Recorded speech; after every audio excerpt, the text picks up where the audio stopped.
అండి, ఈజీగా చికెన్ బిర్యానీ ఎలా చేయాలో ఈ వీడియోలో అయితే చూసేద్దామా. దానికన్నా ముందుగా నా ఛానల్ని ఫస్ట్ టైం ఎవరైనా చూస్తుంటే ప్లీజ్ సబ్స్క్రైబ్ చేసుకోండి.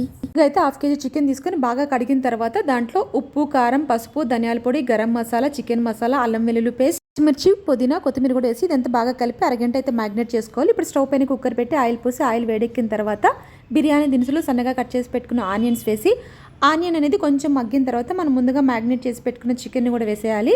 ఇందులోనే సన్నగా తరిగిన టమోటా ముక్కల్ని కూడా వేసి ఇదంతా కూడా బాగా కలుపుతూ అయితే మనం చికెన్ని 50% వరకు అయితే మనం బాగా కుక్ చేసుకోవాలి. ఇక్కడ చూపించిన విధంగా అయితే మీరు కలుపుతూ అయితే ఫ్రై చేసుకోండి. ఇప్పుడు రైస్ ఎంత తీసుకుంటామో దానికి డబుల్ క్వాంటిటీ ఆఫ్ వాటర్ తీసుకోవాలి. ఇది ఒక పొంగు వచ్చిన తర్వాత మనం ముందుగా నానబెట్టుకున్న రైస్ని కూడా వేసేసుకోవాలి.